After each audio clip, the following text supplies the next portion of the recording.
اعوذ باللہ من الشیطان الرجیم بسم اللہ الرحمن الرحیم السلام علیکم ورحمۃ اللہ وبرکاتہ۔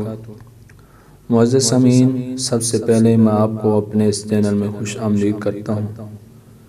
سامعین، آج کی اس ویڈیو میں آج ہم تجوید کا ایک سبق پڑھیں گے۔ تجوید کی ایک مشہور و معروف کتاب جمال القرآن ہے۔ جمال القرآن کا پہلا سبق ہم پڑھ چکے ہیں۔ آج انشاءاللہ دوسرا سبق، جس کو تجوید کی روح سے دوسرا لمعہ کہا جاتا ہے۔ سامعین، اگر آپ میں سے کوئی بھی شخص ہم سے آن لائن قرآن مجید پڑھنا چاہے تو ہمارا نمبر سکرین پر موجود ہے، آپ اس نمبر پر رابطہ کر سکتے ہیں۔ اس کے علاوہ خوابوں کی تعبیر، اسلامی روحانی وظائف کے لیے بھی رابطہ کر سکتے ہیں۔ سامعین، آئیے سبق شروع کرتے ہیں۔ دوسرا لمحہ جو ہے یہ لحن اور اس کی قسموں کے بارے میں ہے۔ آئیے جانتے ہیں کہ لحن کیا ہے، لحن کیا چیز ہوتی ہے۔ یہاں سے کچھ تمہیدی باتیں ہیں۔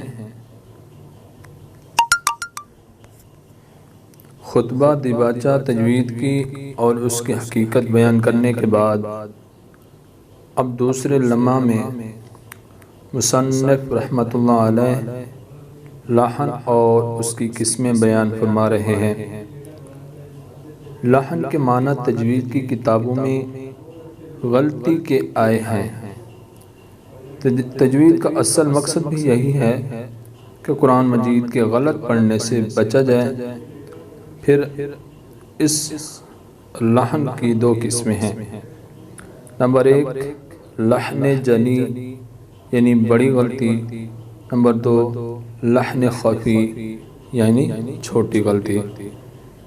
پھر پہلے نمبر والی جو ہے یعنی لحن جلی کی 5 صورتیں ہوتی ہیں۔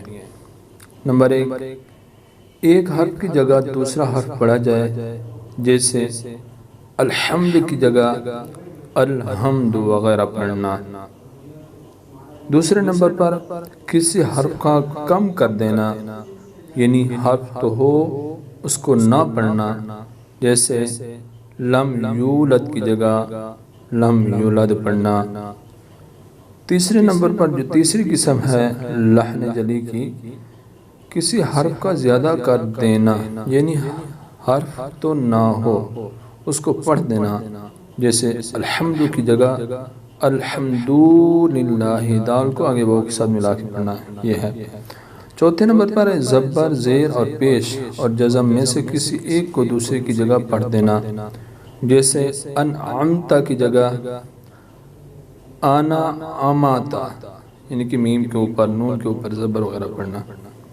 اور جو آخری ہے 5ویں قسم، وہ ہے مشدد کی جگہ مخفف کی جگہ مشدد، جیسے مستمر کی جگہ مستمر اور مزدجر کی جگہ مزدجر وغیرہ پڑھنا۔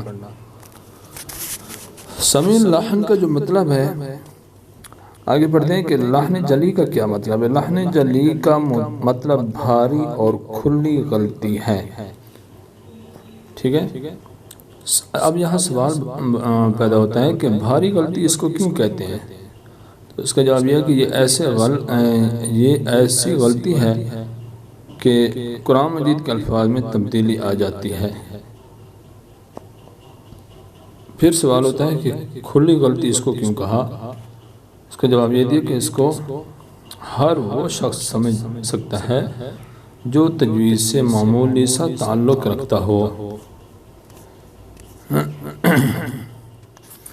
آئیے پھر ان کا حکم پڑھتے ہیں۔ لحن جلی کا جو حکم ہے،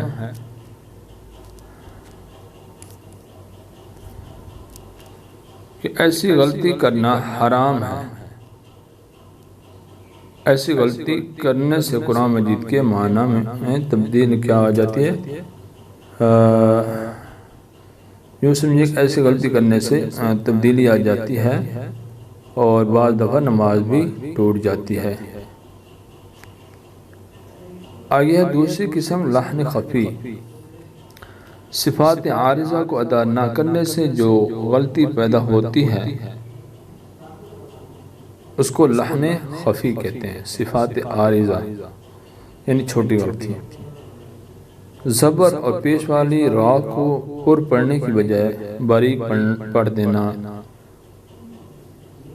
یا جہاں اخفا ہو رہا ہو وہاں اخفا نہ کیا جائے، تو ایسی غلطی ایسی غلطی کو لحن خفی بولتے ہیں۔ اس کی مثال ہے ان کنتم مؤمنین، ٹھیک ہے، ان کنتم، یہاں غنہ کرنا ہے، اگر نہیں کریں گے تو یہ لحن خفی میں لحن خفی ہو جائے گی۔ لحن خفی کا جو مطلب ہے ہلکی اور پوشیدہ غلطی۔ ہلکی اس کو اس لیے کہتے ہیں، ایسی غلطی کرنے سے قرآن مجید کے الفاظ تبدیل نہیں ہوتے۔ پوشیدہ اس کو اس لیے کہتے ہیں کہ ہر شخص نہیں سمجھ سکتا، بلکہ وہ سمجھ سکتا ہے جو علم تجوید میں ماہر ہو۔ سامعین، لحن خفی کا حکم جو ہے وہ یہ ہے کہ ایسی غلطی کرنا مکروہ ہے، کیونکہ یہ غلطی صفات عارضہ کو ادا نہ کرنے کی وجہ سے ہوتی ہے۔ صفات عارضہ بھی تجوید کا جز ہے، لیکن بچنا اس سے بھی ضروری ہے۔ جی سامعین، امید کرتا ہوں کہ آپ کو یہ سبق سمجھ آ گیا ہوگا۔ اگر آپ میں سے کسی کو بھی کوئی چیز سمجھ نہ آئی ہو اس سبق کے حوالے سے تو آپ رابطہ کر سکتے ہیں۔ السلام علیکم ورحمۃ اللہ وبرکاتہ۔